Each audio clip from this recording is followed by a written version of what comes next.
Boa noite. Boa noite. O Brasil registra mais de 1.100 novos casos de Covid-19 e o número de mortes vai a 240. Ministro da Economia Paulo Guedes diz que o governo vai complementar o salário de quem tiver os rendimentos reduzidos na crise. E você vai ver também. São Paulo amplia a assistência a idosos, aperta a fiscalização ao preço do gás e investiga mais de 200 mortes suspeitas de Covid-19. Hospital de campanha no estádio do Pacaembu é entregue e primeiros doentes devem chegar até o fim de semana.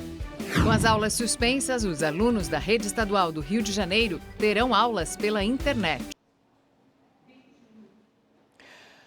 Hoje, o Ministério da Saúde registrou 6.836 casos confirmados de coronavírus e 241 mortes. Para tentar frear o aumento desses números, o ministro da Saúde anunciou vários planos, como, por exemplo, o lançamento de um edital para que os estudantes de medicina, de enfermagem e de farmácia também possam trabalhar e atuar no combate à doença.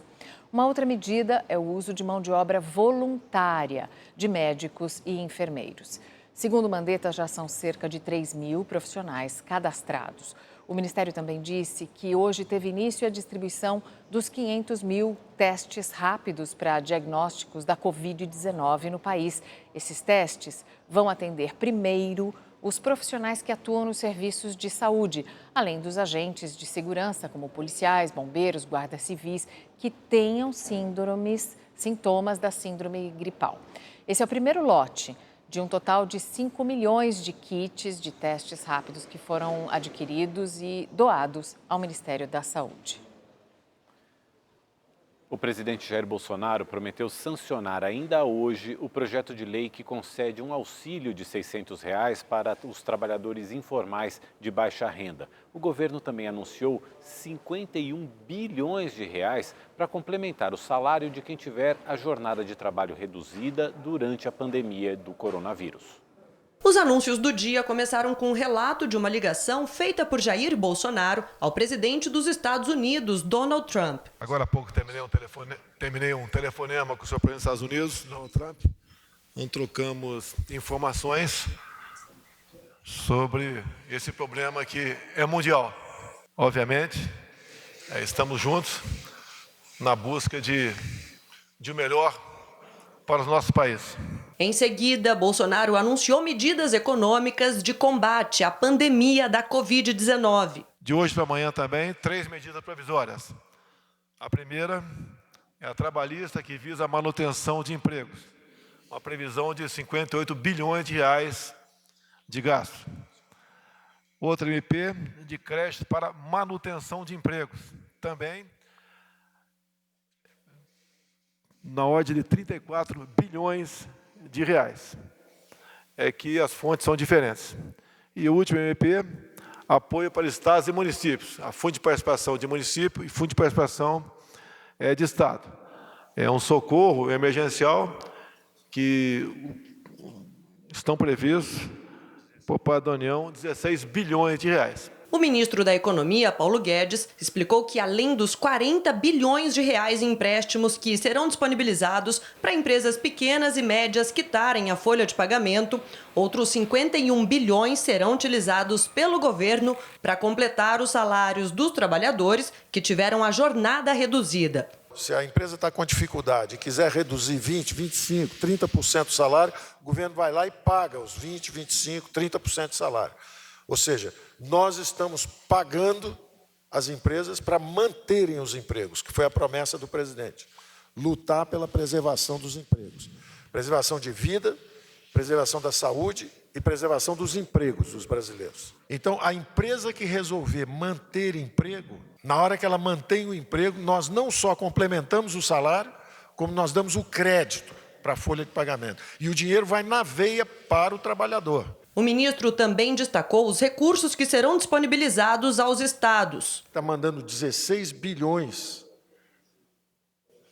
de transferência para fundos de estados e municípios para reforçar justamente essa luta no front, onde o vírus está atacando. Quer dizer, os sistemas de saúde, os sistemas de segurança, toda a descentralização que está sendo feita. Isso mostra o compromisso do presidente com a tese de fortalecer a Federação Brasileira.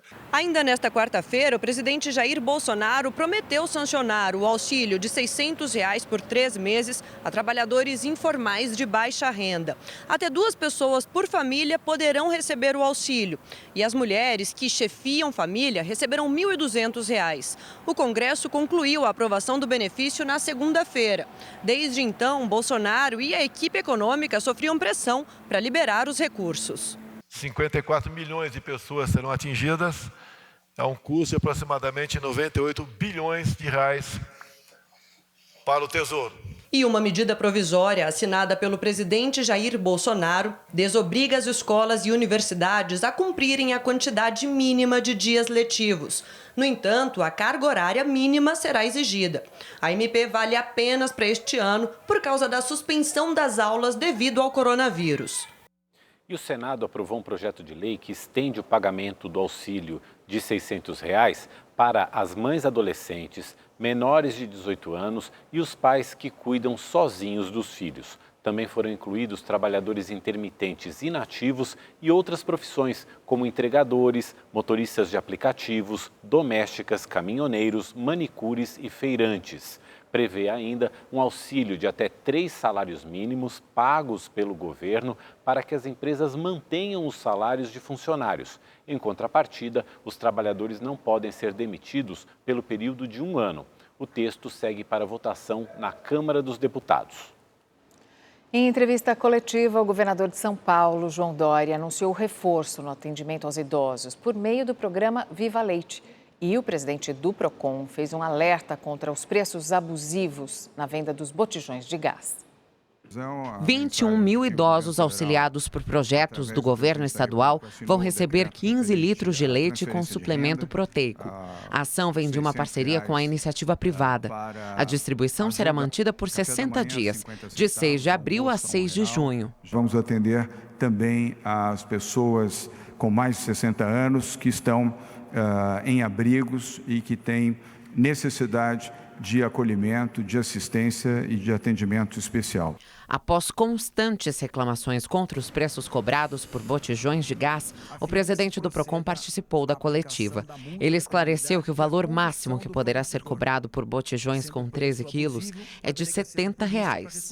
Em parceria com o Departamento de Operações Policiais Estratégicas, o DOP, o órgão de defesa do consumidor tem feito fiscalizações. O comerciante que for flagrado cobrando um preço acima do valor estipulado vai ser multado e vai responder por crime contra a economia popular. Questionado sobre o fim da quarentena, o governador voltou a afirmar que a medida segue em avaliação. Nós daremos essa informação no próximo dia 6. Na véspera, no dia 6, nós teremos essa informação. Ao longo desses dias, o Centro de Contingência do Covid trabalha com os dados, com as informações que são recolhidas em todo o estado de São Paulo, compartilha posições e decisões com o Ministério da Saúde e nós, como fazemos desde o início, avaliamos dia a dia. Os problemas envolvendo os testes para a Covid-19 também foram discutidos durante a coletiva. Segundo o secretário estadual de Saúde, Dr. José Henrique German, o estado possui hoje uma fila de 16 mil testes. Destes, 201 são de óbitos, que deverão ser processados até amanhã. Com relação a esses óbitos, esses exames serão processados no dia de hoje.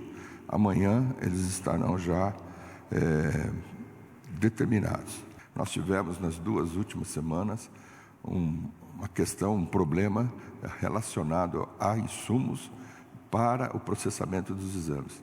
Tanto que acabamos por alterar de um processamento que era feito dentro de uma forma manual e agora estamos dentro de uma forma automatizada. Hoje, as vigilâncias sanitárias estaduais e municipais visitaram o Hospital Santa Maggiore, onde ocorreram quase 50% dos óbitos do estado. Iremos quantas vezes for necessário. O intuito é que a gente possa ajudar e ajustar o hospital à medida das necessidades, em vez de tirar os pacientes de lá. A interferência é a Secretaria com a sua vigilância e a Secretaria Municipal com a Covisa, no sentido de dar melhores condições o hospital trabalhar. E foi entregue hoje o hospital de campanha do estádio do Pacaembu, em São Paulo. No local foram montados 200 leitos para atender casos de baixa e média complexidade de Covid-19. O espaço foi entregue um pouco antes da previsão, que era de 2 semanas. 2 tendas com mais de 6 mil metros quadrados foram erguidas em 10 dias. O Hospital Albert Einstein será responsável pela gestão da unidade. Aqui vão trabalhar 520 profissionais de saúde. Serão quase 3 funcionários para cada paciente. O atendimento será a portas fechadas, somente para pessoas encaminhadas pela rede municipal de saúde. É uma estrutura de retaguarda para casos de baixa e média complexidade. Os pacientes vão ficar aqui em média por 14 dias. Eles vão receber tratamento com acompanhamento médico até estarem recuperados e poderem voltar para casa. Se ele tiver algum agravo aqui, nós temos desses 200 leitos, 8 leitos são de estabilização.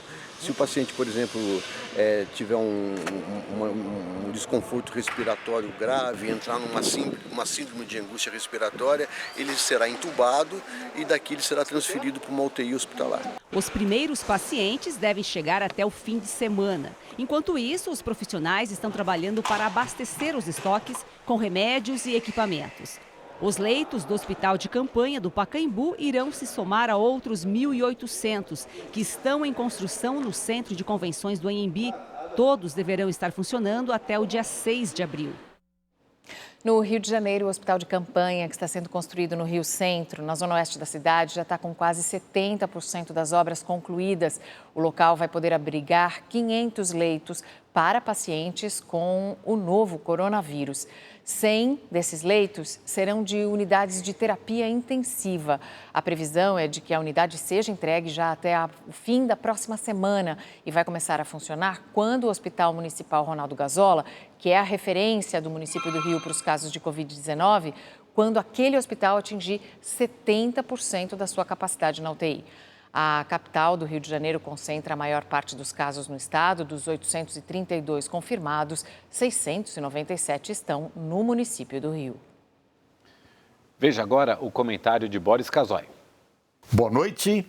Enquanto o coronavírus me mantém em prisão domiciliar especial para idosos, a pandemia avança sem dar bola para aqueles que a desconhecem.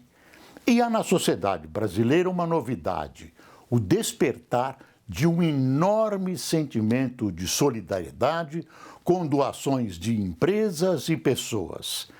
E, nesse quadro, vai uma sugestão aos nossos ínclitos políticos. Que tal, em nome dessa solidariedade, cancelar o famigerado fundo eleitoral e transferir os 2 bilhões de reais para a luta contra a pandemia? O aumento do consumo de alguns tipos de medicamentos provoca uma alta nos preços e o desabastecimento nas farmácias.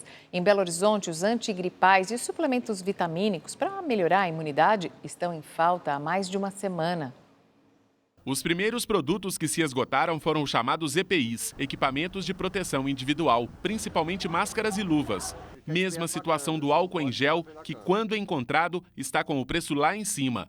Nós praticávamos um preço aqui de R$16 em cima de 500 ml, era um preço justo, com uma margem até considerável. Hoje, se conseguisse encontrar, não poderia ser vendido por menos de R$26, R$27. A chegada do novo coronavírus aumentou o consumo também de antigripais e de alguns suplementos. Por isso, em muitas farmácias, produtos como extrato de própolis e vitamina C estão em falta ou muito mais caros. Esta drogaria vendia, em média, pouco mais de 30 frascos de própolis por mês. Atualmente, a procura chega a 30 por dia e a prateleira está assim, vazia. Para o Conselho Regional de Farmácia de Minas Gerais, o coronavírus pegou todo mundo de surpresa. Com o aumento da demanda também, então, nem a produção, nem as distribuidoras não tinham em quantidade suficiente para atender essa demanda repentina.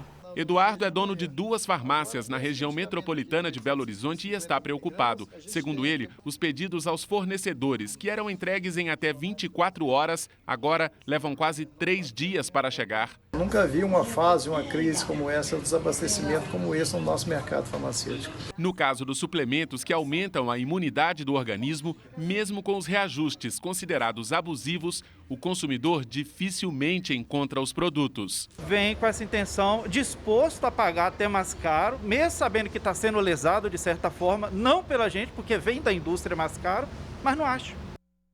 A Agência Nacional de Vigilância Sanitária já autorizou o uso da hidroxicloroquina no tratamento de pacientes com o novo coronavírus. E no Brasil e no mundo, os médicos e os pesquisadores fazem os estudos para testar o medicamento. O uso da cloroquina e da hidroxicloroquina foi autorizado pela Anvisa apenas para pacientes hospitalizados e internados em estado grave. A cloroquina e a hidroxicloroquina são utilizadas no tratamento da malária e doenças autoimunes, como lúpus. Os remédios melhoram o funcionamento do pulmão e ajudam a conter a evolução da pneumonia, um dos quadros mais severos da Covid-19.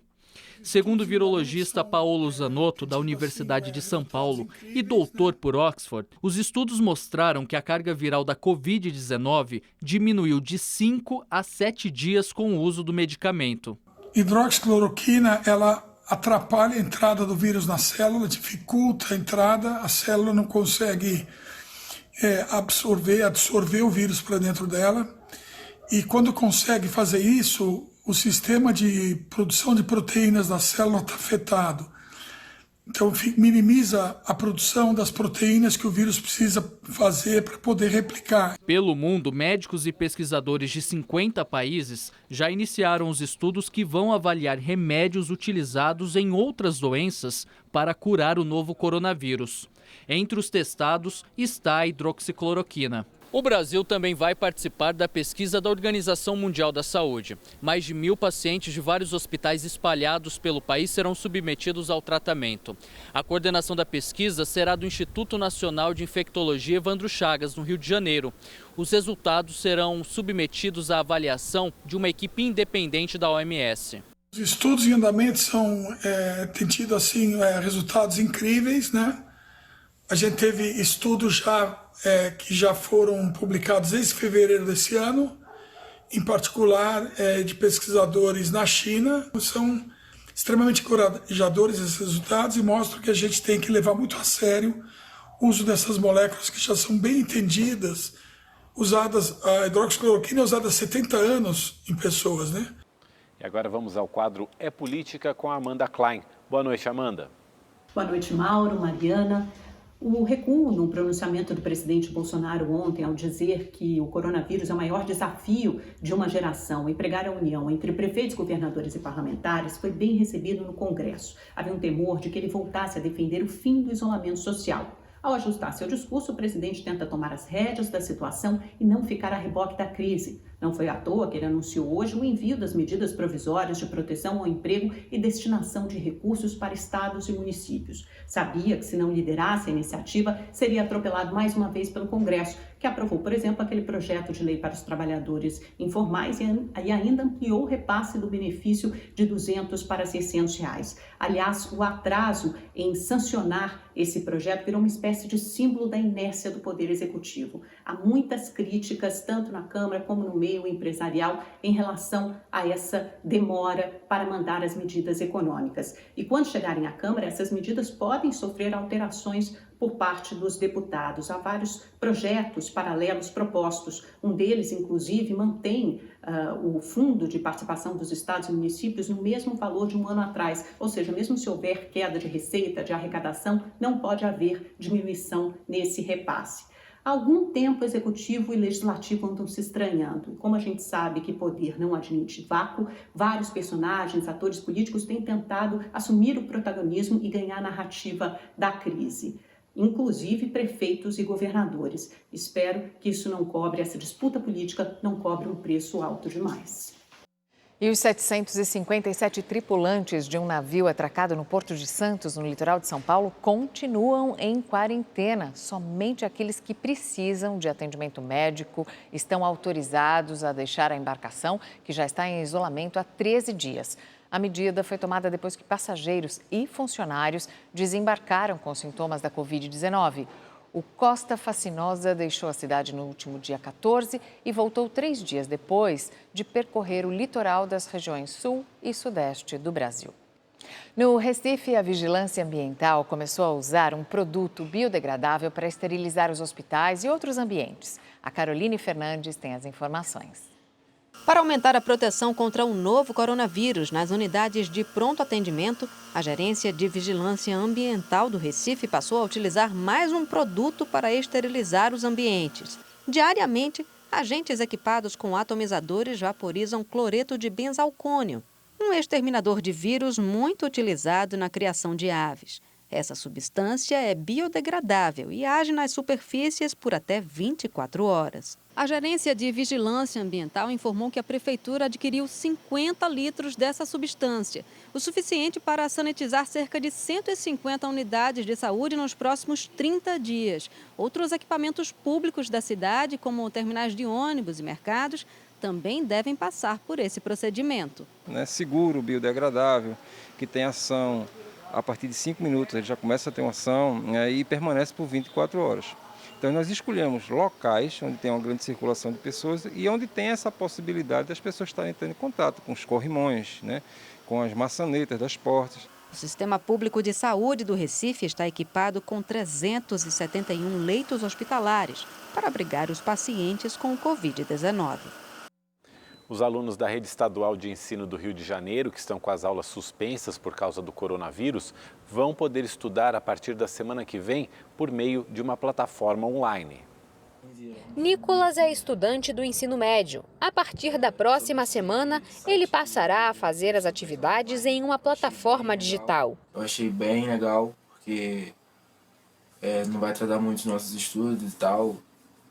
Mas tem gente que mesmo assim não vai conseguir acompanhar, porque é diferente a aula online com a presencial. O novo modelo de ensino é um desafio também para os professores. Hoje, de fato, fiz uma aula com ele. E, bom, é interessante, estou aprendendo ainda, tem muitos recursos interessantes, só que eu acho que esse recurso tem que ser utilizado com outros juntos, como o Google Hangout ou Zoom, aplicativos que fazem a utilização de live, de reuniões ao vivo e tal. O acesso à plataforma e ao conteúdo é gratuito e não consome os dados de internet dos alunos. O objetivo da Secretaria Estadual de Educação do Rio é cadastrar os 700 mil alunos da rede. Esses dias serão computados como dias letivos para eles não terem que perder as férias de final de ano, estudar dezembro, janeiro, fevereiro, por exemplo. E também que os alunos do terceiro ano não fiquem prejudicados, perdendo o seu ano e também não podendo participar dos processos vestibulares e Enem. Para os alunos que não têm acesso à internet, a Secretaria vai oferecer o conteúdo impresso que será enviado para as residências dos estudantes. Em caso de necessidade, eles poderão ter aulas de reforço quando a atividade presencial for normalizada. Será necessário também uma recuperação de aprendizagem na volta, uma avaliação do que se aprendeu ou deixou de aprender e uma recuperação da aprendizagem na volta às aulas. O Sindicato dos Profissionais de Educação acredita que a plataforma é uma boa ferramenta para os alunos terem algum tipo de atividade durante o isolamento, mas faz um alerta. Não há nenhuma normativa, nenhuma portaria que defina as regras dessas chamadas aulas online, que a gente nem acha que é uma aula, é apenas os trabalhos de reforço online. A Secretaria lançou muito informalmente pelo WhatsApp, chamou os diretores inclusive, a convocar os professores pelo WhatsApp, convocar alunos também pelo WhatsApp, tudo isso de maneira muito informal. Isso nos preocupa, porque isso cria uma série de problemas de forma de unificação desse tipo de intervenção. Um professor foi preso acusado de vender álcool gel falsificado em Diadema, na região metropolitana de São Paulo. E foi encontrada também uma fábrica clandestina em Mogi das Cruzes. A fábrica clandestina de álcool em gel, com 15 funcionários, funcionava em Mogi das Cruzes. Foram apreendidos vários tambores com produtos químicos, balanças e máquinas. Os 2 proprietários foram presos e não foi informada a quantidade de produto apreendido na fábrica. Em São Bernardo do Campo, na região do ABC Paulista, foram encontrados 8 galões de álcool em gel durante a abordagem a um homem que informou que comprou o produto de uma pessoa que trabalha numa indústria química no município vizinho de Diadema. Os policiais foram até o local e encontraram uma casa onde funcionava uma fábrica sem autorização. Lá era vendido álcool em gel clandestino. Foram apreendidos mais 2 galões com 5 litros cada e 465 frascos de 60 ml. O responsável pelo local, um professor de 35 anos, informou que comprou os produtos de um conhecido e que estava revendendo.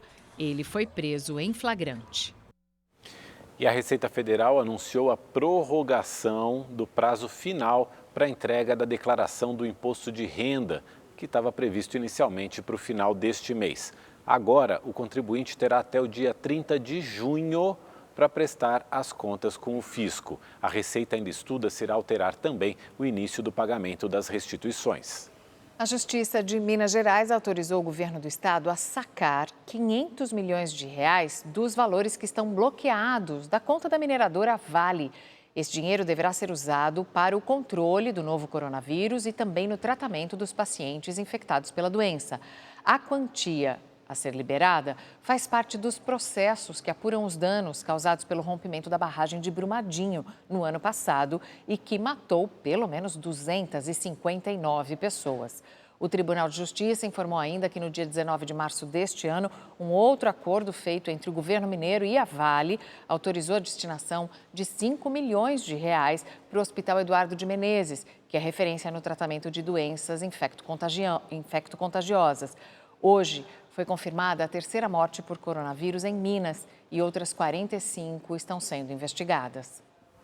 Um grupo de pesquisadores e profissionais de diversas áreas se juntou em Belo Horizonte para produzir máscaras de proteção de rosto e doá-las a hospitais.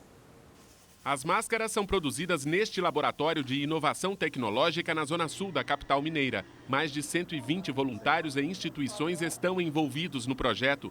Entre eles, uma empresa que doou 8 impressoras 3D, onde os equipamentos são feitos. A gente começou fazendo 30 peças para o Hospital das Clínicas e os hospitais foram pedindo, a gente foi chamando mais gente para ajudar e transformamos a operação nessa mini linha de montagem que hoje já consegue entregar cerca de 200 máscaras por dia. Júnior é socorrista do SAMU e atua na linha de montagem. A gente dá o acabamento nessas peças e aí depois de dar o acabamento a gente vai para a montagem, depois faz a higienização dela e ela vem para uma linha do pessoal que faz a conferência dessa máscara. Cada peça demora cerca de 2 horas e meia para ficar pronta. E para garantir que o equipamento seja feito de acordo com as normas, o trabalho dos voluntários conta com a supervisão de uma infectologista. Em pouco mais de uma semana, mais de 500 máscaras já foram doadas para hospitais aqui de Belo Horizonte e do interior de Minas. O número de solicitações é cada dia maior. Por isso, o objetivo dos idealizadores é produzir até 1.000 equipamentos de proteção por dia. Este empresário de Juiz de Fora está com a fábrica parada por causa da pandemia e também resolveu ajudar. A minha máquina tem capacidade para fazer mais de 4.000 máscaras por dia, mas eu não tenho recurso mais, eu não tenho matéria-prima. Hoje, a Associação Médica Brasileira informou que já recebeu mais de 2.500 denúncias sobre a falta de equipamentos de proteção individual em mais de 500 municípios. A gente recebe todos os dias feedback de médicos, depoimentos agradecendo pelo uso da máscara.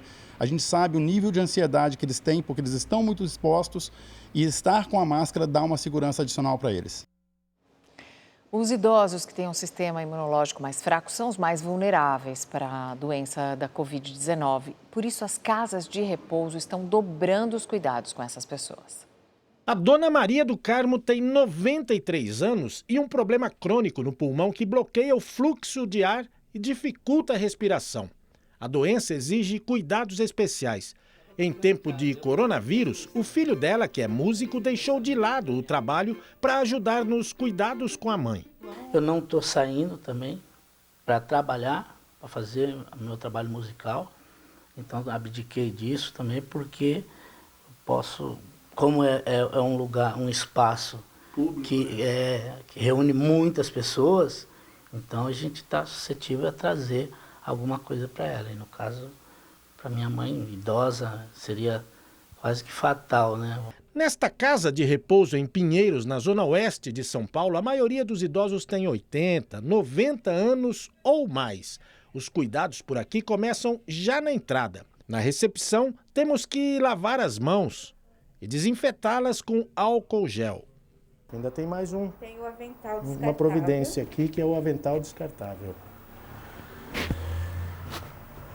Todos os visitantes que chegam aqui são obrigados a usar toda essa vestimenta, álcool gel, lavar as mãos. Caso contrário, não são autorizados a entrar. Dona Amélia conversa com a filha pelo celular. A gente está com saudades, mas você, com esse exemplo, está dando exemplo de vida, de prevenir o alastramento da pandemia. Quem pensa que esta senhora, do alto dos seus 92 anos, não entende o motivo da falta de uma visita, está muito enganado. Um abraço é gostoso, mas na impossibilidade como agora de dar um abraço, uma palavra, é uma felicidade. Desde a propagação da Covid-19, a circulação de pessoas foi restringida. Visitas aqui só em último caso. As pessoas que estão entrando são profissionais que estão num contingente de saúde previamente selecionados para que a gente mantenha todos os cuidados clínicos necessários para os idosos. Todos estão passando por uma triagem, onde logo na entrada a gente avalia se essa pessoa tem condições de seguir no seu dia de trabalho e toda a paramentação. A balança comercial do mês de março registrou um superávit de 4 bilhões 713 milhões de dólares, uma alta de 9,7% quando comparado com o mesmo mês do ano passado, de acordo com o Ministério da Economia. Já no acumulado do primeiro trimestre desse ano, por causa de todo esse processo de desaceleração da economia mundial com a pandemia do novo coronavírus, o superávit recuou 32% em relação ao mesmo período de 2019. O corpo do deputado federal Luiz Flávio Gomes será cremado em São Paulo. Ele tinha leucemia aguda e morreu de madrugada aos 61 anos. O jurista e mestre em Direito Penal pela Universidade de São Paulo chegou a realizar um transplante de medula em janeiro, mas o quadro de saúde piorou nas últimas semanas. Autor de mais de 60 livros nos segmentos jurídico e criminal e idealizador do movimento de combate à corrupção Quero um Brasil Ético, Luiz Flávio Gomes foi eleito em 2018 pelo Partido Socialista Brasileiro, com mais de 86 mil votos. Por que não investigar todo mundo e dar esta ênfase para todos? Para quê? Para criar igualdade e credibilidade. Se eu investigo só um lado, eu perco a credibilidade. Então tem que investigar todos. Na Câmara dos Deputados, participou de uma comissão de análise do pacote anticrime proposto pelo ministro da Justiça, Sérgio Moro. Também atuou como advogado, promotor de justiça e delegado. Em razão das recomendações dos órgãos de saúde, não houve velório. Se você não atua com ética, você fica marcado para toda a eternidade como alguém que não vale a pena ser amigo, não vale a pena nem respeitar, nem conversar. Nosso carinho à família. Você veja agora como fica o tempo em todo o Brasil com a Gabriela de França.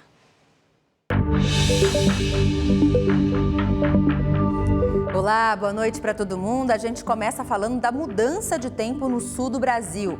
Vem chuva forte com raios e vendaval nos 3 estados da região e depois do temporal a temperatura deve cair nos próximos dias, viu? A gente vai lá para Porto Alegre, onde tem previsão, portanto, de temporal, chuva forte amanhã, mas na sexta-feira o sol já deve voltar a aparecer, mas a entrada de ar frio vai derrubar a temperatura mínima de apenas 15 graus.